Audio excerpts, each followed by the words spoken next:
Hello, friends and neighbors. Dr. Ken Berry here. Today, I have the great pleasure of interviewing Dr. Robert Kiltz, a fertility specialist. It is his job to help women get pregnant when they're having trouble getting pregnant. And if you read the mainstream media, you know that there is an approaching epidemic of couples having trouble getting pregnant. And Dr. Kiltz and I have discussed this at length multiple times. We think there's many causes, but the predominant cause is probably your diet. And so if you are trying to conceive or you know someone who is, then you might want to stick around and watch this or share it with your friend who's trying to get pregnant. Without further ado, Dr. Robert Kiltz, welcome.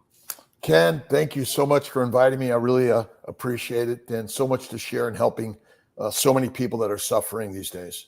It's always a pleasure chatting with you. Even though you are just a fertility specialist, you're much like me. You love to read deeply and widely in the nutrition literature, the medical literature, even outside your scope of practice. And I think that's a sign of a good doctor is wanting to know more than just what the specialists in your area say about your little specialty. Well, like you, we found so many of the things we've learned in medical school and residency and beyond that just didn't go down the right track, and too many people were getting sick, and we didn't know the why part of it. And I was listening to an interview about the fact that all these medications we're using isn't solving the diseases. They seem to still be getting more and more. And so there's something wrong, and we're here to figure it out and share the ideas that are opposite. People out there, they just want you to fix it. And for many of the chronic diseases, the medications will do that. Same in fertility medicine. You know that Nisha and I, we did a couple of rounds of, I think 3 rounds of IVF, and then we had to go full-blown IVF to have Beckett. But then after Beckett was born, Nisha's diet greatly improved. And all of a sudden, after just one night of relations, here comes Bonnie Blue. And so there's so many questions that people could have about their diet. Why did Nisha changing her diet, why did that improve her odds of getting pregnant? Was it something that she added? Was it something she subtracted? Was it some combination of foods, or was it just blind luck? And obviously we can never know the answer to that, but you and I both have a lot of opinions and theories about that. Well, we're the most lucky human beings in the universe because we're alive. So everything else, really, there is an explanation why. We've been taught that there's mostly idiopathic and we don't know. I always say we're idiots because we're not thinking or listening or learning or observing. And by observing, we can really find some new paths. And personally, I believe we're poisoned by plants, and really that'll answer 99% of it. And the plants contain sugars that glycate, poisons that damage our reproductive functions, our metabolic functions, our neuromuscular functions, and everything. And then there's always going to be fermentation in the gut, which makes alcohol, heat, gas, and methane. And most of these things are happening right over our reproductive organs. So I think that mostly answers the problem. The challenge is why do so many people get pregnant when they have a bad diet? Well, 90% of people smoke cigarettes don't get lung cancer, but we still don't recommend smoking cigarettes. So there's the 10%, 20% rule that we just don't quite understand why. Yeah. And I was talking about this the other day on a live I have sheep in the pasture, right? When it's time to procreate, and the ewes he can glance at them, they're pregnant. And I opine that that's how humans used to be. I can remember back when I was a young teenager, you had to be careful. Or, literally one time and your girlfriend is pregnant. And I think that's the natural state, because otherwise, how would we have went from just a few 100,000 Homo sapiens to millions and then billions? It used to be very, very easy to get pregnant, and it seems to be becoming increasingly more difficult to do so. Well, I think you see and know that there's such an increased incidence of infertility in endometriosis, PCOS, adenomyosis, uterine fibroids. And the question is why? I also know that you're very interested in anthropology and human history. And ultimately, the proper human diet is not what we're eating. We're eating a diet that's meant for pigs, cows, and sheep, and yet we are lions. And if you get back to our ancestral nutrition, you realize that it was a high meat-based diet, likely high fat, not high in protein. It was mostly high in fat, which I believe.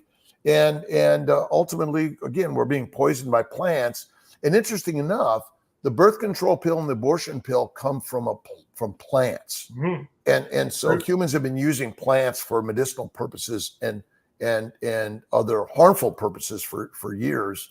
And there's yes, actually quite a bit of anthropological literature about using specific plants to prevent pregnancy, and also as abortificants. After, if you did get pregnant, you could go and find this certain plant and make this concoction or decoction and abort the pregnancy. This has been known in humanity for many, many, many generations. Absolutely. And the modern pharmaceutical world has learned from these things. And if you realize that the quest for spices around the globe was medicinal mostly, and that was the early way that human beings figured out the pharmaceutical properties of plants. And we're still going around the globe hunting plants in order to find the chemicals and structures that we can then work and make them synthetically in the laboratory. Yep. Now, you've been practicing fertility medicine for a few years now. Couple. Tell us how long you've been practicing and how your practice of fertility medicine has changed over the last few years versus how you practiced the first few years. Well, I'm 68 years young, never felt better. And I started my practice about 1997 at CNY Fertility. And for the first probably 10 years, it was just still standard practices. And I didn't believe that things like nutrition or acupuncture, massage, or yoga were very helpful. But I ran into a few learned people in the holistic health world and began to learn from them about those modalities. And then some of my patients were getting pregnant on paleo diet. And that's when I'm sort of like, well, what is this? And this was about 20 years ago when I began to delve into nutrition, Atkins, and then paleo, and then finally keto.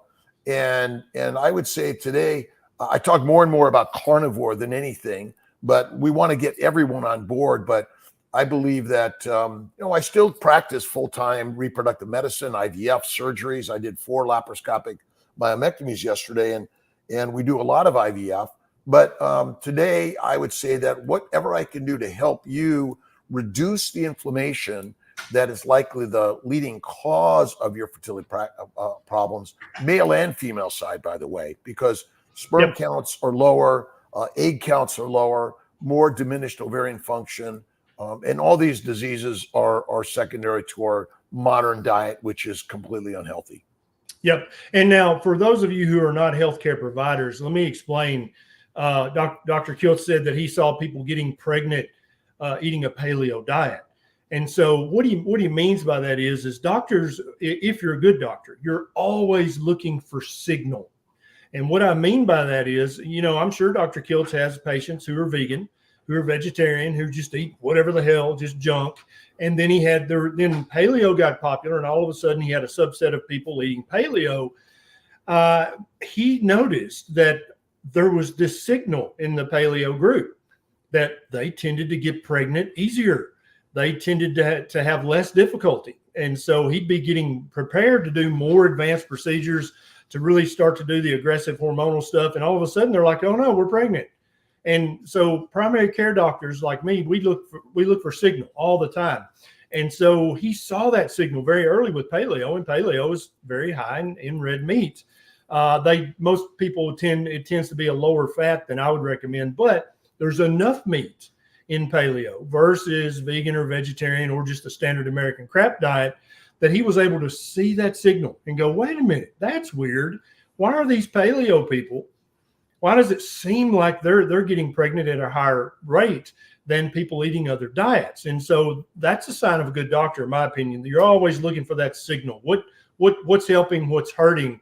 And I think that you seeing that signal took you down the road to rediscovering, oh gosh, there is a fertility enhancing diet. And now I think you've discovered it. So tell us about that. Well, the interesting part is that I personally was also suffering from arthritis, psoriasis, migraines, kidney stones, bowel bleeding, depression, anxiety, all sorts of things. And I did all the work with the holistic ideas. And then when I finally went carnivore, it all went away in a month. And so, as you said, I'm always inquisitive. And that's one of the things in medicine I find too many people are not open enough to, wow, that happened. Well, what is this? Rather than I hear so quickly, oh, it doesn't matter. But in fact, it does. And so what is it about our standard diets that are affecting people in an adverse way? And why is it that carnivore is such an improvement and a cure? And I think it really comes down to that the plant-based or standard diets, whether it's vegan, vegetarian, or Mediterranean, contains a lot of plants. And the plants contain a lot of sugar. And the sugar turns out to be harmful to the glycocalyx and the glycobiome of our body, which are foreign sugars which rust basically. And interesting enough, there's a sugar layer on all of our cells that are the barcode says that I'm a human sperm, or I'm a duck sperm, or any of these other things. And so by reducing the damage to the glycocalyx, removing the rusting that's happening, our sperm and eggs and embryos and our reproductive organs work better by going either keto or carnivore. Yep. And now let me explain something to people, because these two terms sound very much alike. Everybody's heard the term glycation, which is when sugar sticks to your cells and tissues and organs and arteries and causes problems. What Dr. Kiltz is talking about is glycosylation, and it is a perfectly normal physiological thing. Every single cell in your body, it's almost like if you would consider it beard stubble on the outside of the cells, or if it were plants growing in your yard, the little sugar, and so there's a code. And I don't think modern medical science has figured out the glycosylation codes yet. It's super complicated. Not nearly enough research is being done, but this is actually a good thing. You want proper glycosylation. And so when you're running around with a high blood sugar and you're eating way too much fructose, you run the risk of improperly glycosylating your cells. And then also when you add a layer of epigenetics, switches getting flipped, when you add the layer of chronic inappropriate inflammation, messing with the cell layers, the cell bimembranes with improper glycosylation. And I think you're right on the trail that is causing the problem, because I think that as research continues to come out about this, we're going to find that when you're eating a proper human diet, you properly glycosylate all of your cell membranes, which lowers the risk of autoimmune conditions, because the sialic acids on the cell membrane, that's part of the way that your immune system figures out, is this a Robert Kiltz cell, or is this some foreign cell? Is this cell sick? Is this cell inflamed? Should I attack this cell? Should I not attack this cell? That's huge when it comes to fertility. Tell us why that's such a big deal. Well, essentially, if you look at the microvascular disease, so 95% of our vessels are capillaries. They're very small vessels, but they're the important vessels that deliver the nutrients and oxygen to our cells and remove the toxins and the waste material. And if you look at diabetics and pre-diabetics, there's a significant amount of damage to the microvessels, which essentially is depleting the ovaries, the eggs, the testicles, and the sperm of the proper nutrients and oxygen. So the cells are dying. And so a high plant-based diet glycates, which is rust. And so just look at so many diabetics, they lose their limbs, they lose their organs, and they have a significant risk of heart disease and stroke. It's same things happening on a microvascular organ level in the ovaries, tubes, uterus, the prostate, the seminal vesicles, and so just think the testicles and the ovaries, the source of the proper production of the egg and the sperm. And so by reducing the glycation, and you'll then reduce the inflammation, allow the proper blood flow, the proper functioning of the egg, sperm, embryos, and the uterine environment. And we have no requirement for carbohydrates or plants ever in our diet. We can eat them. And as you said, they're foreign, and our body reacts to foreign sugars all over the body. And the other thing is in the bowels, the glycobiome is broken down, which causes leaky gut, which now allows the microbes to enter into your body along with other antigens like oxalates, phytates, lectins, gluten, which also embed in your ovaries and testicles, which damage the sperm and eggs and adversely affect your reproductive potential. And there's also a glycobiome in the uterine environment. And so when that sticky Velcro is damaged in the uterine environment, the embryo doesn't have a place to stick, and it causes failed implantation, either naturally or with IVF, or it causes early or late miscarriages and losses. I totally agree. I think that in the coming years, we're going to see that that's such a huge deal.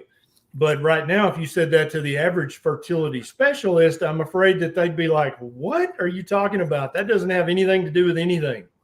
Well, that's a big point here, because unless we begin to talk about this language, we're not going to understand it as commonplace. Yep. I mean, most people don't really even understand glycation, except hemoglobin A1C is elevated. You have diabetes or pre-diabetes. My beautiful sister, Marianne, died from diabetes at 52. She almost died from heart attack while she was pregnant with her second child. And I didn't understand all the factors that were going on back then, but now I understand them completely. Even as a diabetic, the recommended nutrition is a plant-based, low animal fat diet and take insulin. But insulin is its job is to convert sugars and amino acids to fat. But you never completely heal as long as you're eating a high plant-based diet, because you're getting all the poisons that damage your reproductive system. Absolutely. Now, for those of you watching this on Twitter or Facebook or YouTube, this was pre-recorded live in front of our private community. And so if you're in our community, you get to ask questions directly to the experts like Dr. Robert Kiltz. So if you don't mind, Doctor, we've got a few questions. I love the questions more than anything. So please. Me too. Janet says, is the diet of the dad sometimes the cause of infertility? 100%.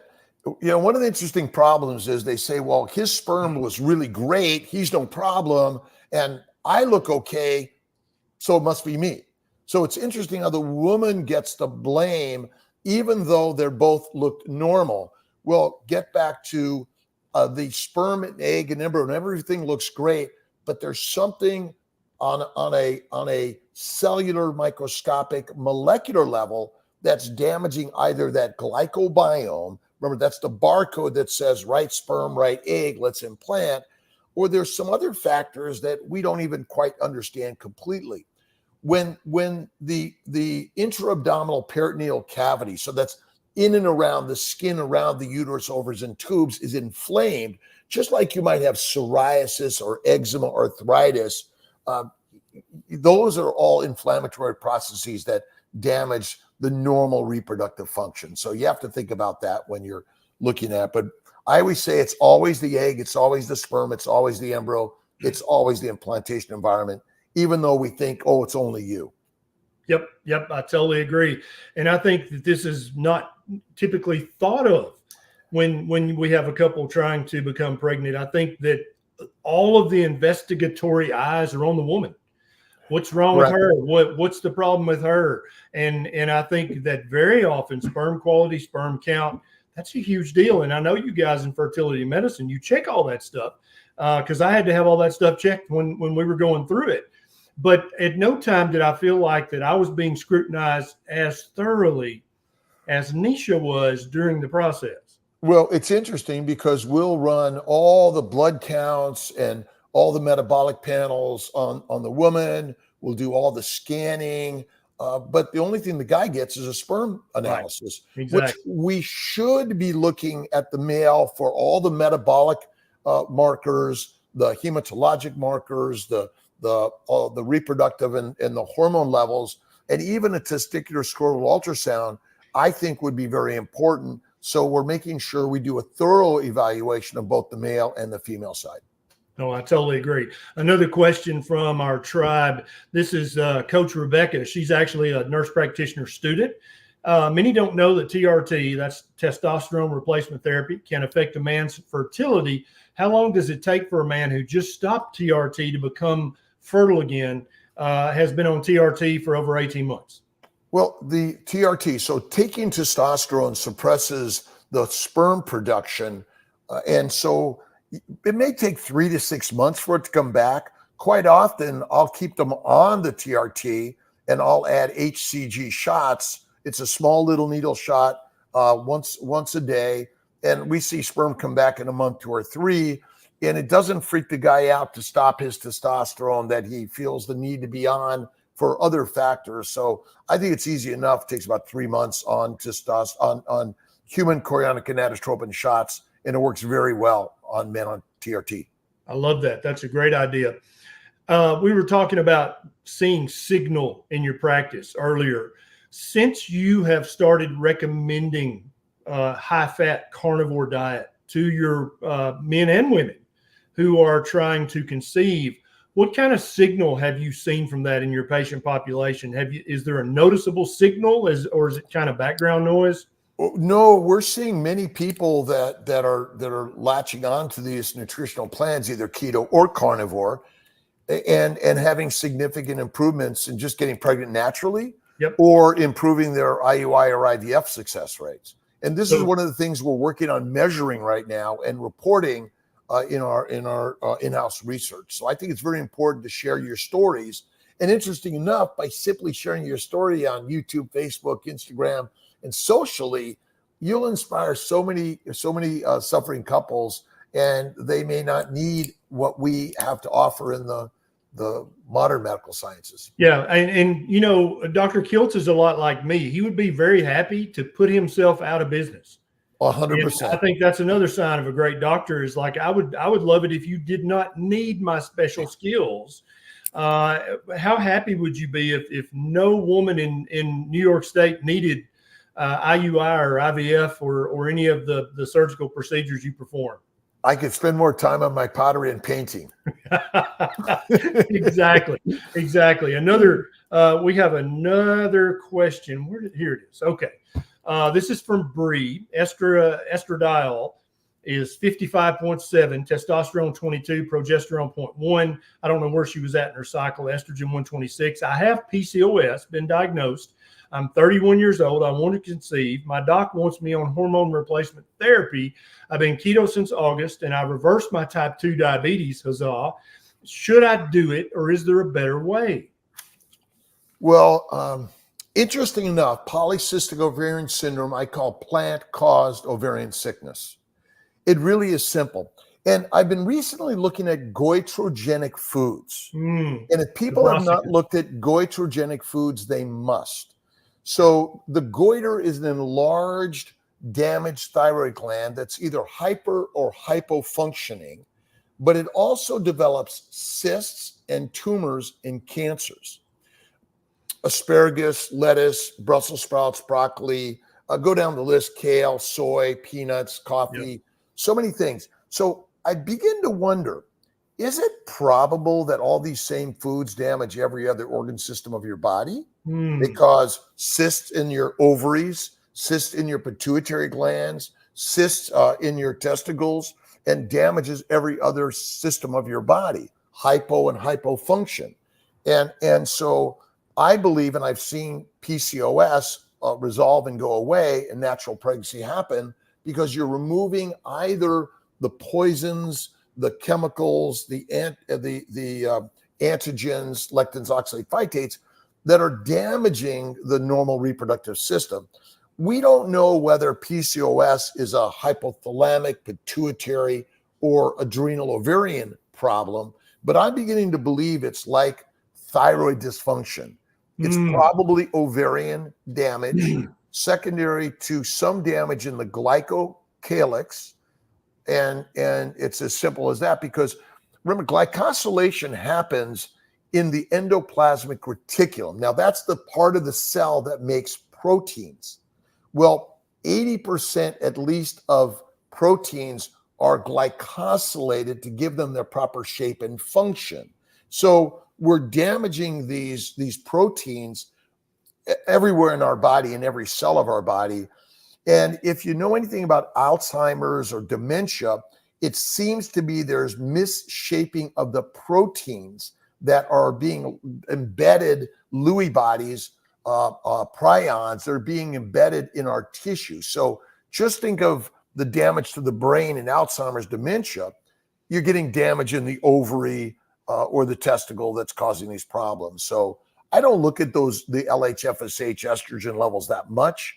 I just know if you have irregular cycles and if you have a polycystic ovary, then you likely are going to benefit from a proper human diet, which is a fat prioritized nutritional plan with, by the way, you don't need as many amino acids or proteins as people say. Really, fat is the most amazing thing you should be consuming to help that. Gotcha. Here's a comment from one of our tribe members, Paul Beater, says, I love your ice cream. Once a month treat for me. No sweetener. Great flavor. Gift to humanity in more ways than one. Well, and treating is the word you want to use, in my opinion, not cheating, because human beings, we do things that are deadly and dangerous, like driving cars or surfing or skateboarding, whatever you're doing, walking across the street. A little bit of ice cream or a little bit of sugar from time to time, in my opinion, is not the cause of disease. Yep. And I think that I don't disagree with that, but I know that so many people are sugar addicts, carb addicts, that just a little bit sometimes and they fall off the wagon. But I think for the vast majority of people without sugar addiction, I think you're exactly right. Every now and then we would find a blueberry bush in the wild and we would eat the hell out of those blueberries. Of course we did. But that was not an everyday occurrence. I agree. And the important thing is most ice cream is high in sugar, not high in fat. Because or it has an inappropriate fat. Or correct. Or it's using, something fake, which I don't believe we should be doing. But cream and eggs are healthy for us. And amino acids can be sweet, by the way. Amino acids are either ketogenic or glucogenic. People don't know that amino acids actually convert to a sugar substance in the liver via insulin. They're converted to fat. So we can damage our body through protein poisoning just as well as we can damage our body from sugar. So people need to understand how the body functions. And fat and adipose tissue is actually the healthiest thing you contain on your body. Love it. Love it. Another question. I got lots of questions for you today, Doctor. How long does it take for Clomid to build sperm count? Both my son and his wife are having trouble. Both are taking fertility meds. He just started Clomid. Well, the first thing to do is go the baby's diet, which is my carnivore diet. I know Ken's got the triple BE and Kiltz has got the baby's diet, and we're all working the same way. But it may take 3 months for Clomid to work. I often use Clomid and HCG because the Clomid has its benefits on the pituitary gland, making the LH, FSH that tells the testicles to make sperm, where if you use HCG, you get direct improvement. And by going on the baby's diet, you remove the toxins that are damaging the testicles and allow the sperm to sort of like, hey, now I'm back. Tell us more about this baby's diet. Well, the baby's diet, and again, I kind of took it a little bit from Dr. Berry's Triple BE, but since I'm in the baby's world, bacon, eggs, butter, beef, Kiltz's ice cream, salt, and again, it's removing the toxins. It's focusing on fat, good fat, which is animal fat, by the way. Bad fat is plant oils. So when I use the word fat, it's an animal source of adipose tissue, I think is critical. And we've seen it help so many people on their journey to building a family. And it's simple. Plus, we have fun with it. You got to have fun with this. Yeah, that's critical. Absolutely. And you got to have some Dr. Kiltz ice cream every now and then. What do you think about the fats from coconut oil, avocado oil, olive oil? Do you think, like I do, that they're less bad than the vegetable seed oils? Are they just as bad, or are they okay? Well, the word bad and good are just such labels that I think are not really very helpful. And, is coconut oil, olive oil okay? And canola oil and rapeseed oil or corn oil, peanut oil, not good. Again, small amounts of these things probably aren't the cause of disease, but it's interesting. The oils come with fat chains, but when you collect an oil from a seed or a nut, it also comes with other chemicals that the plants make. If you think about essential oils that people are using around the globe, these essential oils contain other phytochemicals, plant chemicals that we really don't know their effects on us. Plants are really smart organisms, and they don't want to be eaten either. And so they're going to make these oil-soluble chemicals. Remember, fat-soluble, water-soluble chemicals. And the plants, they transmit those toxins via, or controlling chemicals via their oils tremendously. So I'm just not a fan of any of the plant oils personally, but I think you're right. There's certain of them that are more saturated fat and likely have less chemicals. But I don't know that we have a really good handle on that. And something that many people don't consider, most doctors as well, is that plants have been around much, much, much longer than mammals. Much longer. Okay. They were being eaten by multiple things before mammals were even on the planet. And so they've had many, many, many eons of time to perfect these phytochemicals. And you'll hear a lot of people in the kind of the health guru space talking about sulforaphane and the other phytochemicals because they give a little hormetic stress, which basically means they cause inflammation.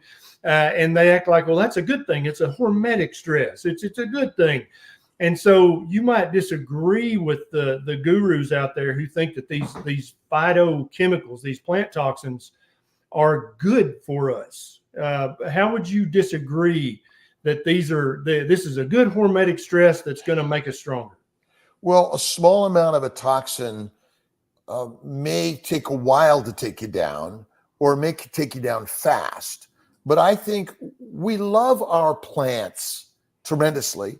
We love our caffeines, our teas and coffees and tobaccos and all sorts of things, right? Heroin, cocaine, marijuana, cyanide, nicotine. They're in the plants. And I always say, they're so beautiful and wonderful, and we love them so. Well, they're really the predators and we are the prey. They're controlling us tremendously. We line up to buy them, don't we? Whether it's in a cup or in a flower plant. Sure. But ultimately they domesticate us.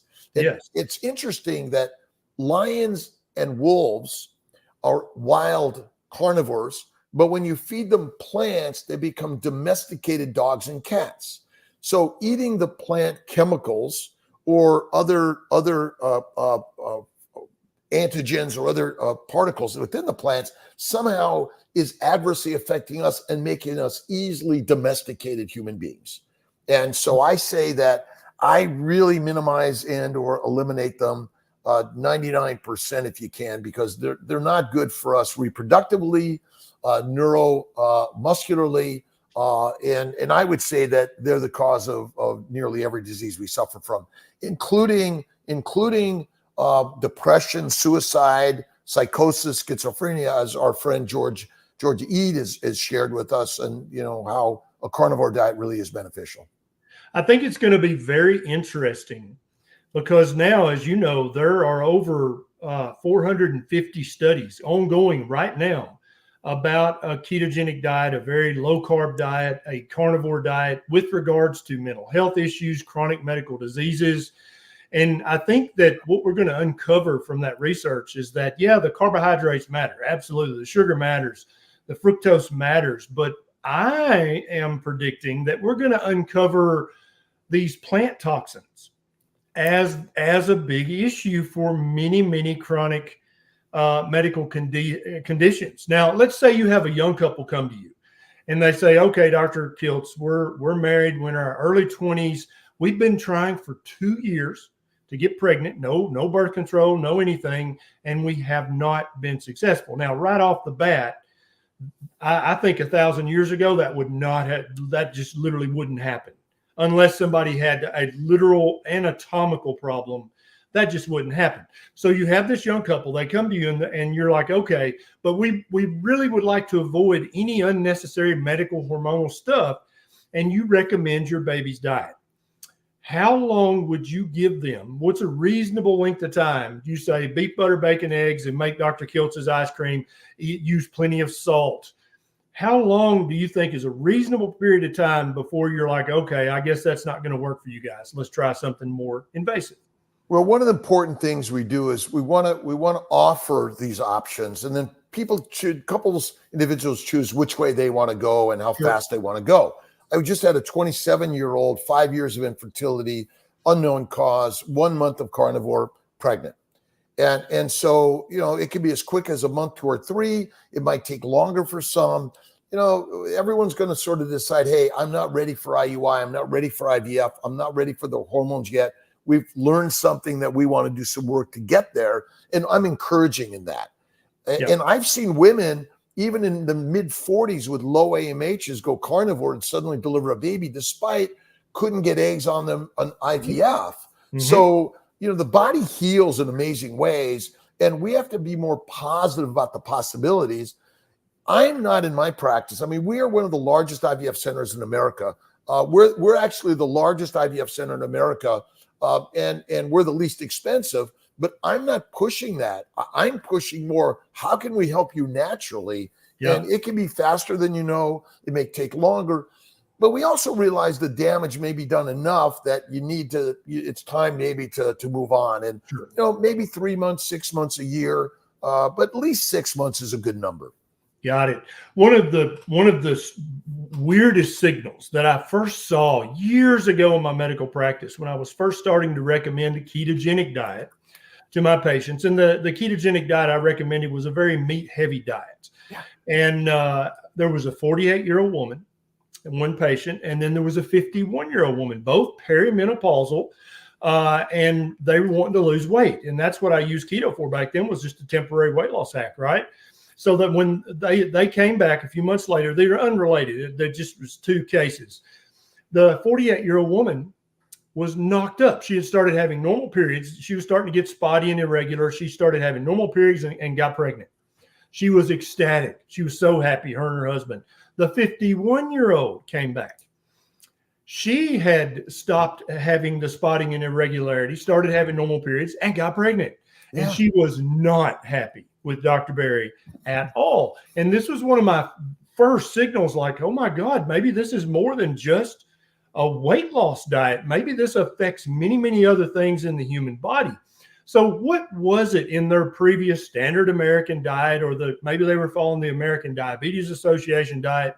What was in those diets that was keeping them from getting pregnant? And what was in the meat-heavy ketogenic diet that helped them to get pregnant, one against her will? Well, I mean, she did. Well, it's always God's will, I say. That's right. That's right. Always God's will. She did do the deed, so Yeah, that's it. And it's interesting. So a caloric restriction helps heal the glycocalyx and the glycobiome, and helps actually raise the ketone levels. Now, it's really, ketones are always there, but sugar levels drop, and you're reducing glycation more than anything. Yeah. And meat centric. So I don't know of any toxins in ribeye steak or so that's Right. really it. We're eating a low toxic nutrition, and you're also reducing fermentation in the gut. Yep. And fermentation is deadly for us, which I think is one of the most important things we're not talking about, is the fermentation that's going on in our gut. And so I would say it's reduced fermentation, it's reduced glycation, and then you're reducing the plant chemicals, which have the estrogen, progesterone, which is basically birth control. Got it. Now, what are some other causes of infertility? But let's talk about more than diet. What other, are there lifestyle things that have a meaningful impact on a couple's ability to get pregnant? Well, excessive exercise and heating up the core for men and women could adversely affect the sperm and the egg and the embryo's ability to implant. So remember, if you heat up something, you denature DNA, but you also denature proteins, and sugars are glycated. If you heat up a pan of sugars, you cause a Brown reaction, which is essentially glycation. Yeah. And so I generally recommend slow it down, cool it down for men and women. Excessive exercise, especially those who are trying to get pregnant. Now, we all love to exercise because it has mental benefits, and I acknowledge that. Walking, light swimming, light biking, very light stuff, in my opinion. And boxer shorts can help with guys. Even sometimes guys will put an ice pack to cool the sperm. But and cold plunges, stay out of the hot tub, the hot showers for sure. But then again, what things are you putting on your body? What types of moisturizers, colognes, hair, makeup, and things like that, which can also contain chemicals and sugars that could adversely affect your sperm, your egg, your embryos, and implantation, those sort of things. And then where do you live and where do you work? What's your environment like? I would say 50,000 years ago, it wasn't any less stressful to be alive. Agreed. And so this word stress as a factor, mostly it's because we're worrying too much. But I would say that you want to make sure you're getting out in sunlight and exposing your skin to sun, because vitamin D is critical to your hormone production, and cholesterol is critical. I think those are sort of the main things I'm always, make your environment, and make your environment ready for a baby. All right. And it kind of has a little bit to do with your diet, but you in a couple, we have to be really kind and loving to each other. That's one of the most important things. More positive to each other. We all get in this sort of rut of it's not working, and there's a lot of emotions, a lot of negativity, but you have to do the mindful, the mindset work to imagine your partner in all positive ways. And I always say you want to flatter your partner with love and kindness. And then you want to feed them steak and eggs every day. And of course, you want to make love to them every day, because ultimately you got to make love, and you have to take care of each other in more positive, amazing ways. Do you think that the macronutrient composition of the food gives a signal to the female body that it's okay to reproduce? In anthropology, they talk about grains and other plant foods as starvation foods, or they call them fallback foods or poverty foods. And so eating a predominantly plant-based diet would seem to me, I'm not a fertility expert, it would seem to me that would send a signal to the body. This is maybe not the best time to try to gestate and carry a baby to term and then breastfeed for 3 to 5 years, which is what our ancestors used to do. versus eating a diet heavy in animal fat and animal protein, which would, I think, signal the body, hey, this is a great time to make a baby because food's everywhere. Do you think that plays a role? Well, absolutely. And it's interesting, bears that hibernate gain about 1,000 to 1,500 pounds before hibernation. They're hyperphagic. They just eat and eat and eat 20,000 calories a day to get fat enough. If so, they mate over about 5 to 10 days, and then they go their separate ways. The egg is fertilized, but it does not implant until the female is fat enough. And then they hibernate for 6+ months or more, and they utilize only adipose tissue. They don't eat, piss, poop, or drink. Right. They lose no muscle mass or no bone mass. So the fat content is critical. And so the consumption of fatty meat is also critical. And being fat enough matters more than anything. And so when you eat fat, you provide all the minerals, all the vitamins, all the amino acids, fatty acids, and sugars. People don't understand that adipose tissue is actually the delivery system of every building block for a baby and repairing your cells. So a high fat, medium protein, low to no plant sugars, I think is critical. Interesting enough, though, one of the interesting parts is that we're just consuming too many plants too frequently. If you minimize the frequency and maximize the fatty meat, and even for my vegetarian clients, I always say focus on eggs, butter, cream, and cheese, which there are really no plant antigens there, and they do quite well on that diet plan. Very interesting. And so a lot of the women listening to this now are jealous of the bears because they get to sleep through the first 3 months of morning sickness. What's interesting, morning sickness, by the way, is your body saying, do not put those poisons in this body. It's actually a protective mechanism. Yes. And there's been some studies going on at USC. I can't remember the professor who's been studying this, but we think hyperemesis is some abnormal thing. It's actually normal because you're meant to get fat and then you're meant to rest or nest. My bet is early pregnancy was a time of resting and nesting. You're not running around the savannah. You're being cared for in whatever that hut or that cave or that place was.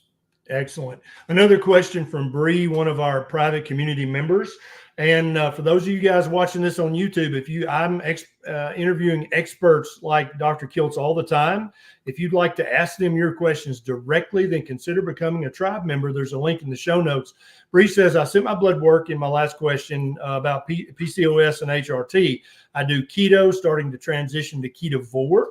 Are there any supplements? So that's a great question that may help hormones versus taking HRT. So let's take that question.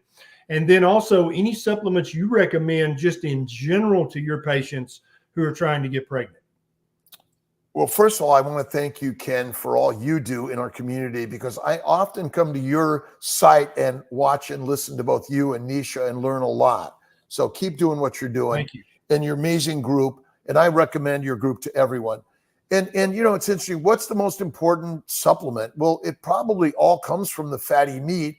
Throw in some organ meats. I think organ meats are likely important. I think we likely consumed them for, infinite years, because when the animal was killed, you went to the easy part, which was the core. You opened up the belly and you ate the organ meats and the viscera, the fat, very critical. I do often recommend some organ meats and liver supplements, and we just happen to have a nutritional supplement that we sell because a lot of people don't want to eat it. Now, have we proven this? No, we haven't. And because, again, the adipose tissue, and again, when you're eating fat, you want to eat it as raw as possible because you may be dismembering those important proteins, minerals, and vitamins in cooking them. So that's why I like black and blue. I love butter and even some cheeses I think are important. But a lot of them are pasteurized, and there are some information that pasteurization and cooking adversely affects those minerals and vitamins that our body requires. Yep, I've read about that. Now, when I was really digging into keto and carnivore, I found that back in the 30s, 40s, and 50s, there was quite a bit of research, even back in the 20s and teens, about low carb, high fat for multiple different medical conditions. In your search of the literature, back in the old days, was there any research or any writing in the medical literature regarding fertility and diet, or was that not even something that was common enough for them to comment on back in the 1910s and 20s? Well, I haven't seen any specific things, but if we just look at what was recommended to consume by mothers and grandmothers to their children, it usually was going to be some chicken soup or some fat concoction that I think helped tremendously. But I'd be very interested if you have some particular papers. I've seen a lot on epilepsy, diabetes. And I know that James Henry Salisbury steak fame, yep, really written a lot and studied a lot on why plant-based diets increase the microbes in the gut. And the simple idea here is that those microbes go out the rectum into the vagina. So the microbes go into the cervix, the uterus, and cause a lot of problems. Mm-hmm. They go up through the esophagus into the upper and lower respiratory system. So it's all there. It's really quite simple if you just keep common, simple sense. Yes. Now, this is a uncomfortable topic for many people. You just touched on it. But in the female anatomy, the anus and the vagina are literally next door neighbors, very, very closely located in almost all women. And so there's constant traffic of bacteria from one to the other and vice versa. This is well known in medicine, but a lot of people have never heard that, or they just rather not think about that because, that sounds terrible. But it's absolutely true, and there's no way to avoid that, nor do I think you should avoid that. Do you think eating the plants affects the large intestine microbiome in a negative way? And then that cross kind of, what would you call it, immigration from the anus to the vagina, is there any way that could affect fertility? Well, absolutely. And I think that's the primary cause of most infertility, at least on the female side more than anything. The microbes in our gut are not our friends. There's not good bacteria and bad bacteria. It's kind of like good cholesterol and bad cholesterol. It's just not true. So I would say that the microbes in your gut are flourishing. They're there, and usually they're there in a way that our body is able to keep them at bay. But in a high plant-based diet, the fiber and the sugars are not well broken down in the upper GI tract, so they manage to get to the lower GI tract where they proliferate, cause diverticulitis, diverticulosis, IBS, Crohn's, colitis, you name it.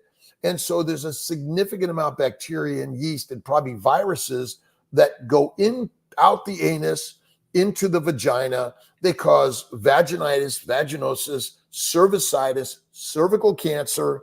They cause endometritis, and then they cause PID, pelvic inflammatory disease, which everyone claims is sexually transmitted diseases. I think it's a gastrointestinal disorder that is the problem.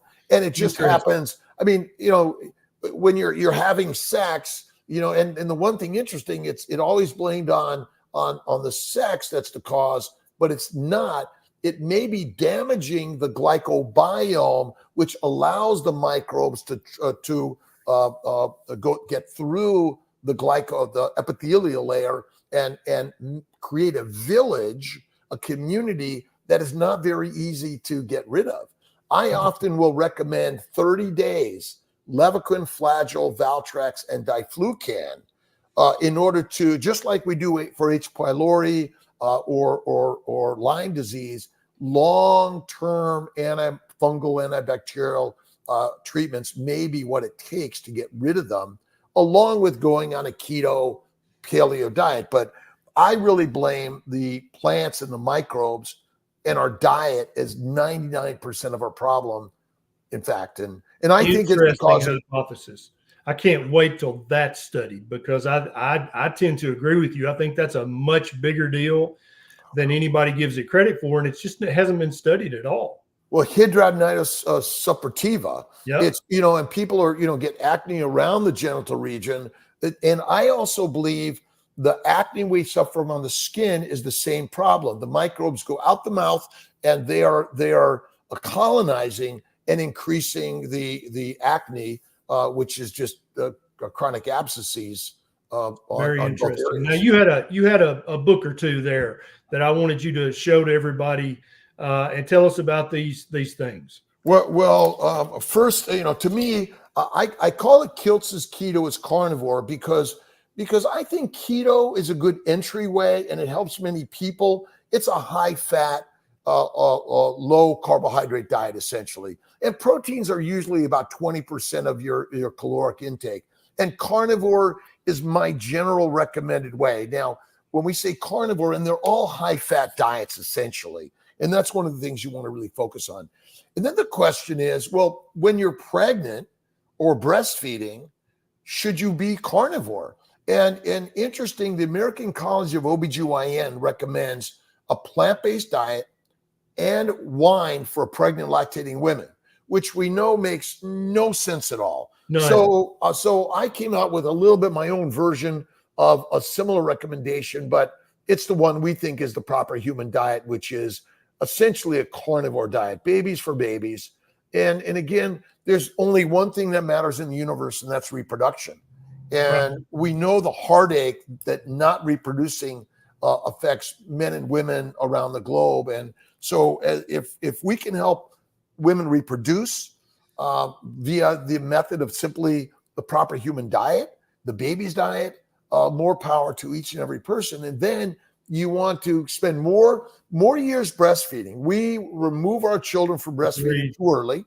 And remember, the really milk is from a breast for a baby, and then you should go to meat off the bone for anyone after they're done breastfeeding. And so essentially, milk is not for children past breastfeeding or adults.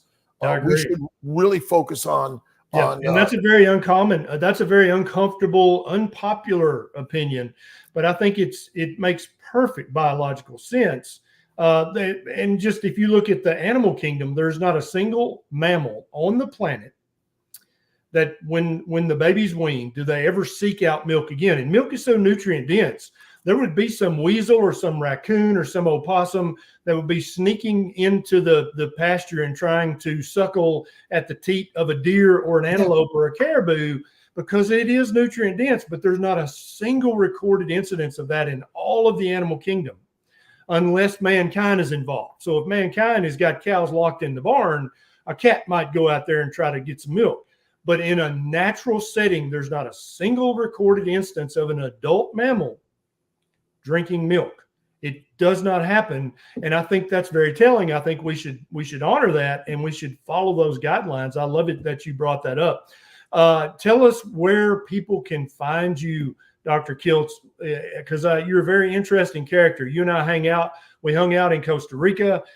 We've met each other a few times, and I always enjoy our conversations. And listen, you never know where a conversation between me and this guy is going to go, because we read so widely and deeply. You never know. So where can people find you? Well, I'm live at 5 Monday through Friday on Kiltz Mighty Tribe, or YouTube, Facebook, or Instagram. Just drkiltz.com is a great place. And we really love sharing, because we're doing something amazing. We're not trying to go to the moon. We're not trying to invent some new gadget. We're simply trying to get back to our basic, proper human evolutionary lifestyle. That's really as simple as that. Yep. I totally agree. Dr. Kiltz, thank you so much for doing this. You're welcome back anytime. God bless you, Dr. Berry. Appreciate everyone. Thank you.